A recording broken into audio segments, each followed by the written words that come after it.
Get up from that bed. The floor is fine for someone like you. His voice was calm. That was the worst part.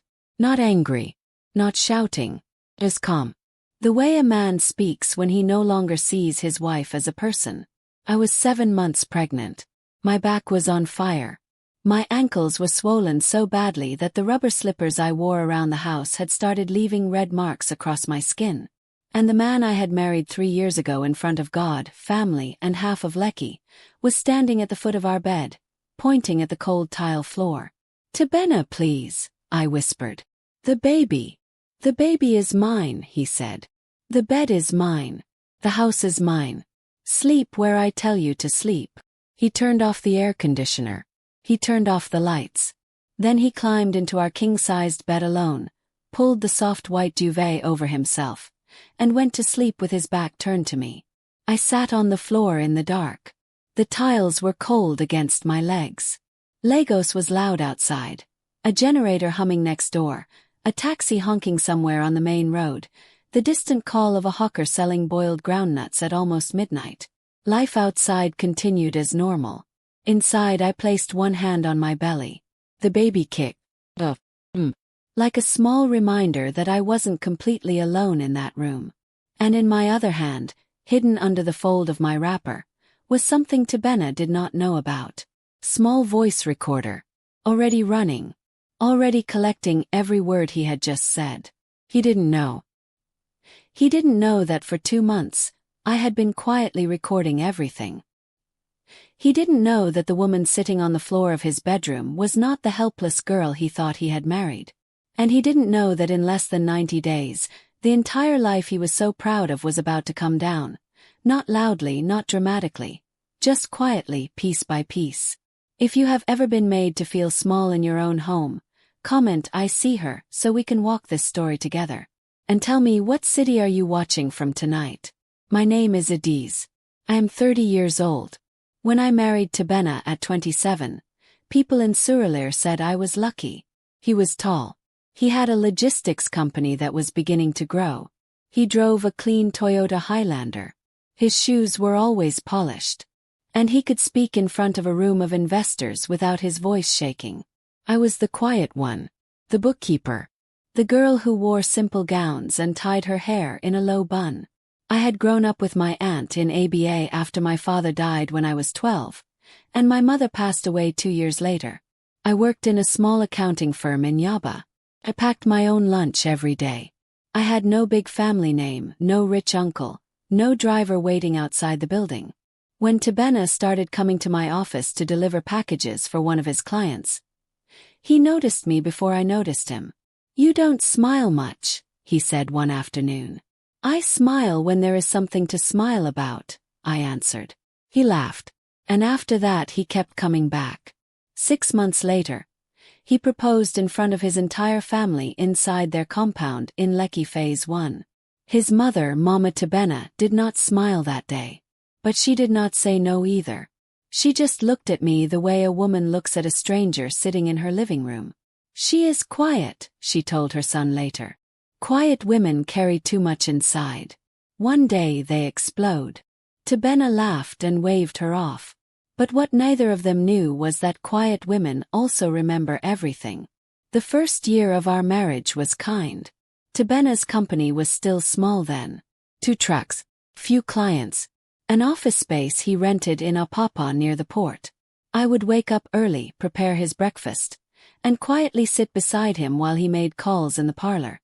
When he panicked over rejected invoices, I would calmly take the laptop, open the spreadsheet, and fix the entries that his junior staff had filled wrongly. "You are too useful to be just a wife," he told me once, kissing the top of my head. Smiled. I had no idea that one day that same word, useful, would be used against me. By the 2nd year, his business had quadrupled. A major oil servicing company had given him a contract worth over 400 million naira. He bought new trucks. He hired a personal assistant.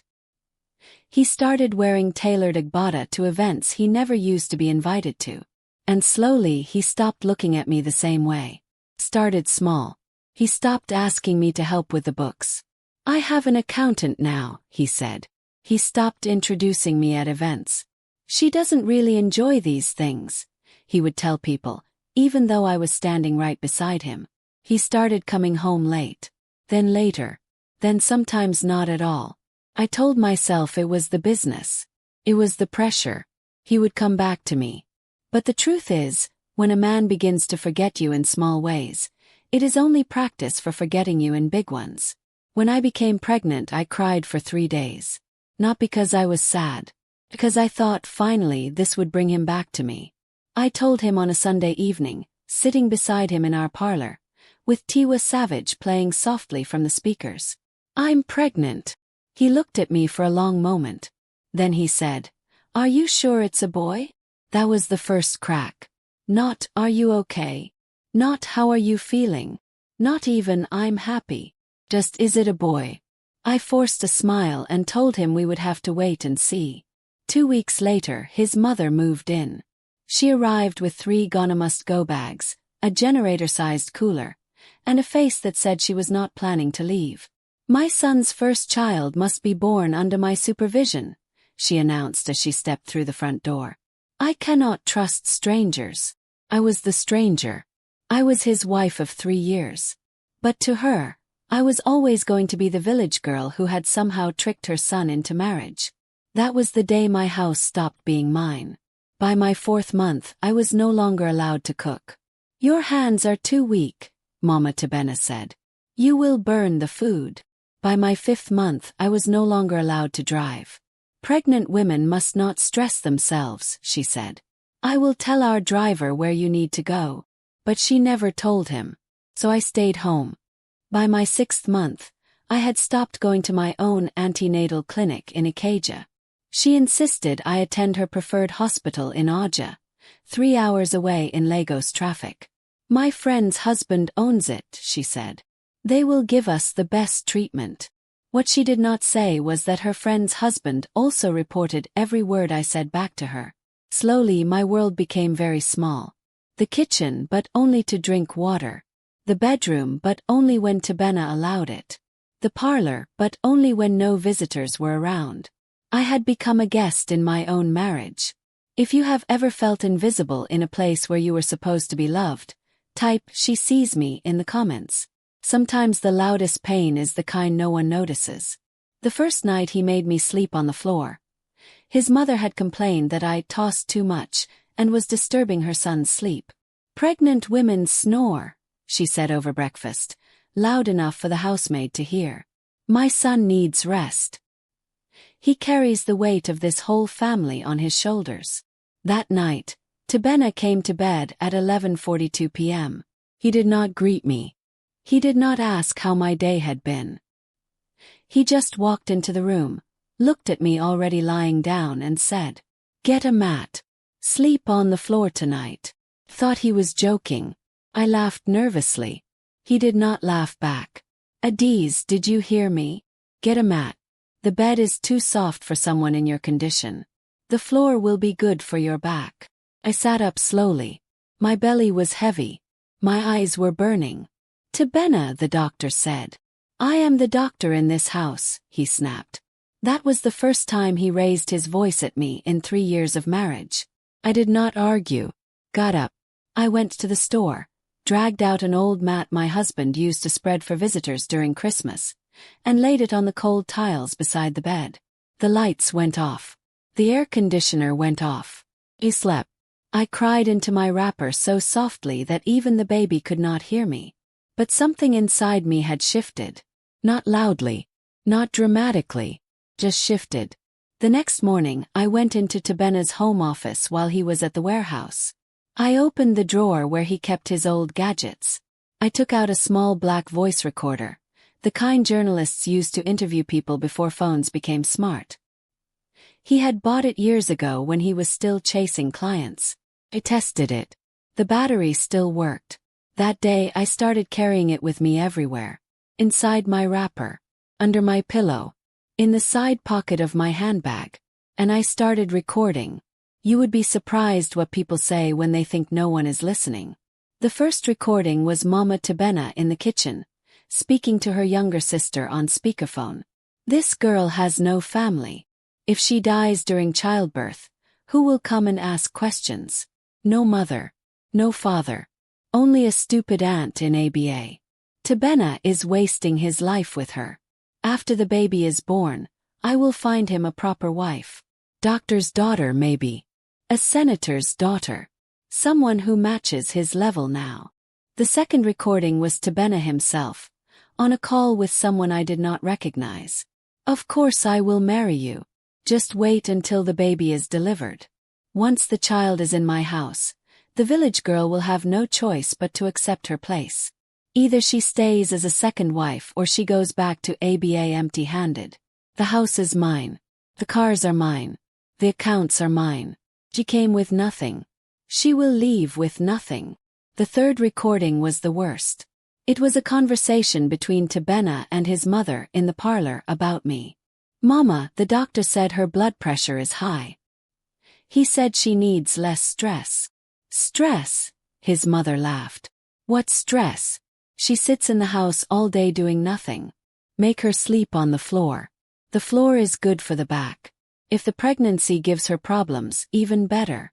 Sometimes God removes burdens we are too soft to remove ourselves. I stopped the recording there. I sat on my mat that night and stared at the ceiling for a long time. For the first time I understood something painful. They were not just disrespecting me. They were waiting for me to disappear.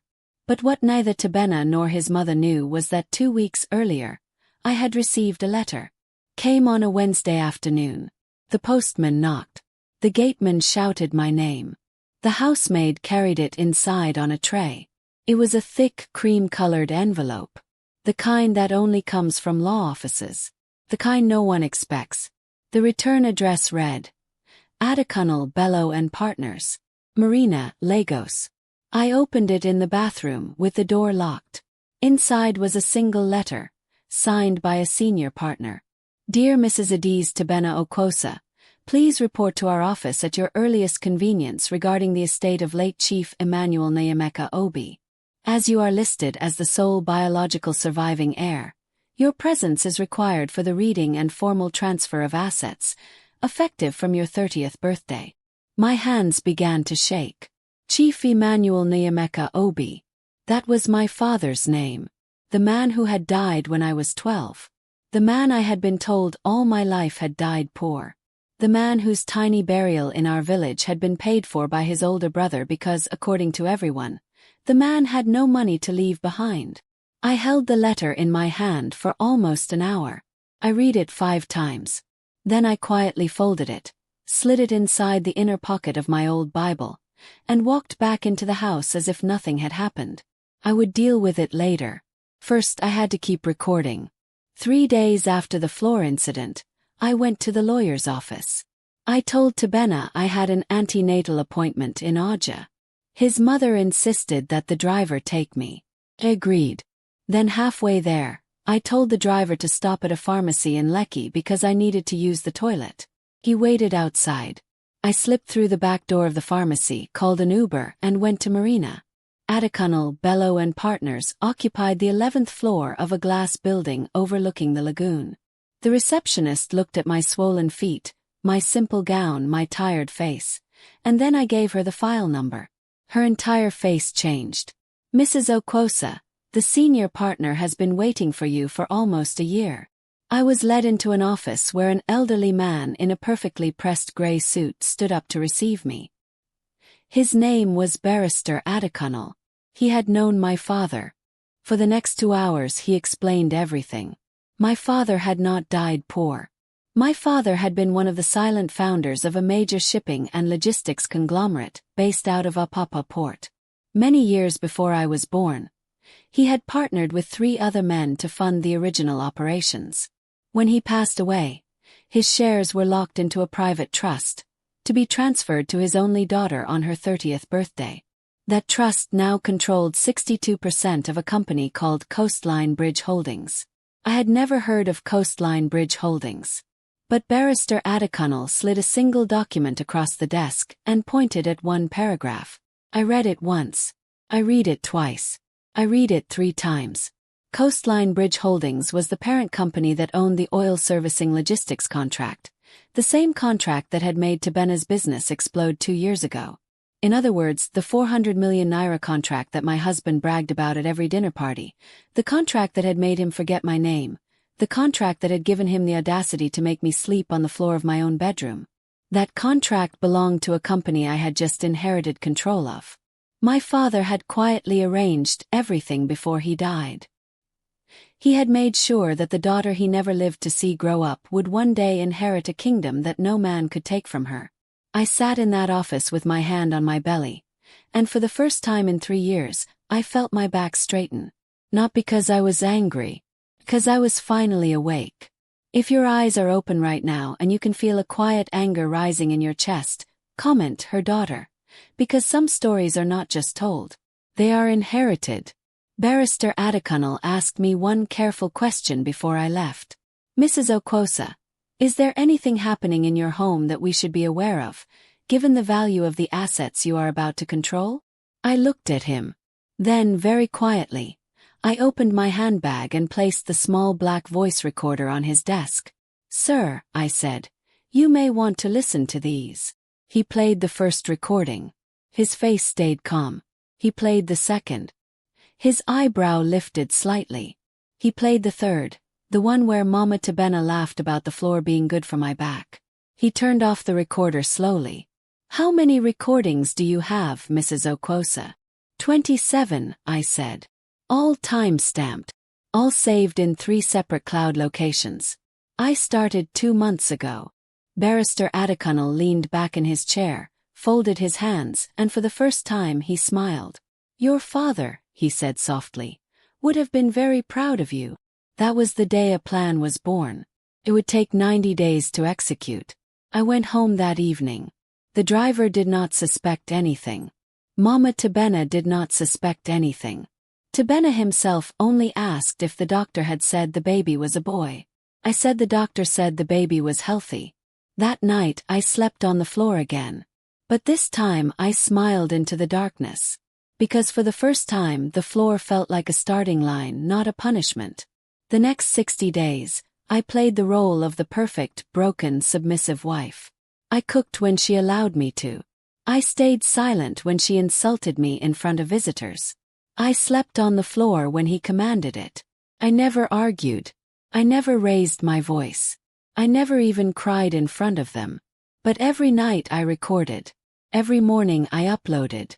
Every weekend I quietly met with Barrister Adekunle in a small office in Victoria Island, where he prepared the paperwork for the transfer of Coastline Bridge Holdings, the termination of Tabena's logistics contract, and the freezing of every account connected to my father's name. We waited. We waited for my 30th birthday. It was 4 weeks before my due date.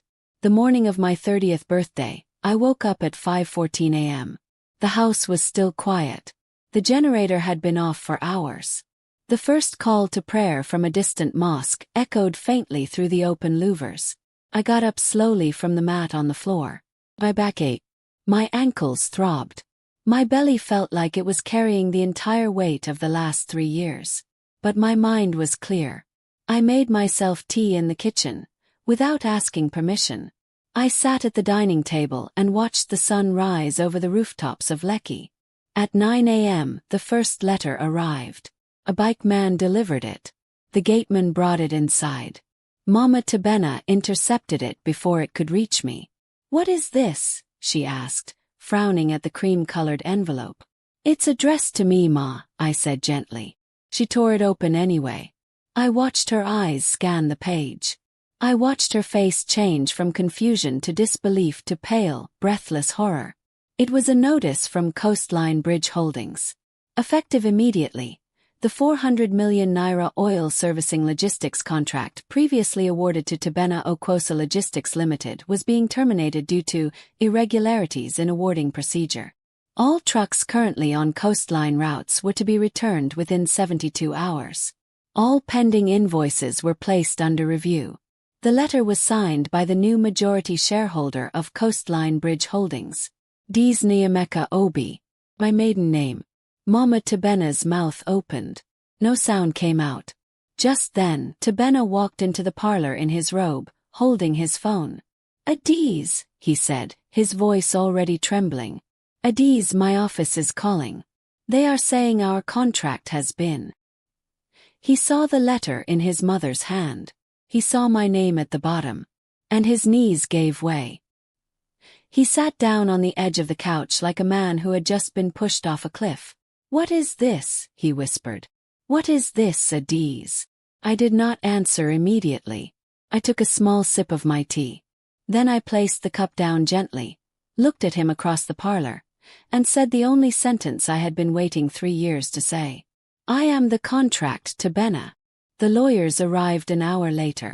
Barrister Adekunle, 2 junior partners, a forensic accountant, and 1 quiet police officer in plain clothes, just in case. They sat in my parlor. They opened their files. They laid everything on the glass center table. The trust documents, the shareholding certificates, the contract termination notice. And finally, 27 audio recordings, neatly transcribed and dated. Benna listened to himself talk about marrying another woman. He listened to his mother laugh about the floor. He listened to himself say I came with nothing and I would leave with nothing. By the end of the 4th recording he was crying. Mama Benna started shouting. "Ooh, you witch! You set us up! You!" Barrister Adekunle did not raise his voice. He simply slid 1 more document across the table. A divorce petition. A request for full custody of the unborn child. And a civil suit for emotional abuse, supported by recorded evidence. "Mrs. Okwosa," he said calmly, addressing me, not them, "we are ready to proceed at your signal." I stood up slowly. I placed 1 hand on my belly. The baby kicked, soft and steady, as if she already knew. I looked at Benna, the man I had once loved. The man who once told me I was too useful to be just a wife. The man who had become a stranger so slowly that I had almost not noticed. "Benna," I said, my voice quiet, "you made me sleep on the floor of the house my father's money helped build." He could not even look up. "You did not know," I continued, "because you stopped seeing me a long time ago." Picked up my handbag. The same handbag that had carried the recorder for 60 long nights. "Sign the papers," I said. "I will not destroy you in court if you walk out today. Keep your trucks. Keep this house. But the contract is mine. The shares are mine. And the baby is mine." He signed. Mama Benna screamed. He signed anyway. I moved out that same evening. Barrister Adekunle had already prepared a small but elegant apartment for me in Ikoyi, overlooking the lagoon, with soft cream walls and a nursery already painted. That night, for the first time in months, I slept on a real bed. Clean sheets, soft pillows, the hum of an air conditioner that I had turned on myself. Cried once. Not from pain. From relief. 3 weeks later I gave birth to a baby girl. I named her Ifeoma, good thing. Because something good had finally come. Benna's logistics company collapsed within 4 months. Without the coastline contract, his cash flow died. His trucks were repossessed. His office in Apapa was shut down. His personal assistant left. The tailor Igbadas went to a dry cleaner he could no longer afford to collect from. Mama Benna's friends in Lekki stopped inviting her to parties. The recordings, leaked carefully, anonymously, only to 2 trusted gossip blogs, had spread across Lagos like Harmattan fire. Everyone knew her son had made his pregnant wife sleep on the floor. Everyone knew she had laughed about it. Lagos can forgive many things. But Lagos women never forgive that. 6 months after Ifeoma was born, Benna sent me a long message on WhatsApp. He apologized. He asked for a second chance. He said he had changed. I read it once. Then I deleted it. Then I blocked the number. Because some doors, once closed, do not need to be reopened. Today, 3 years later, I run Coastline Bridge Holdings from a quiet office on Victoria Island. The view from my window overlooks the same lagoon where my father once stood as a young man and dreamed of building something that would one day protect his only daughter. Fioma is now 3. She has my eyes and my father's smile. Every night before she sleeps, she climbs into a real bed, the softest one I could find, and asks me to tell her a story. I tell her the one about a woman who was made to sleep on the floor. I tell her that the floor did not break the woman. I tell her that the floor made the woman remember who she was. And I always end the same way. Some women are not made strong by what is given to them. They are made strong by what is taken from them and what they quietly build back. If you have ever been made to feel small in your own home, by a husband, by a mother-in-law, by a family that forgot your worth, please remember this tonight. Your value is not in the bed they give you or the floor they push you to. Your value is in the quiet recording your soul keeps of every wrong done to you, and the strength you build slowly in the dark while no one is watching. Tebena did not know what he had. He did not know what he was losing. And by the time he realized, the floor he made me sleep on had become the foundation of my entire life. If this story touched you, type her daughter in the comments so the next woman who is sitting on a cold floor tonight knows she is not alone. Subscribe to True Vine Stories. 'Cause some stories are not just told. Some are inherited.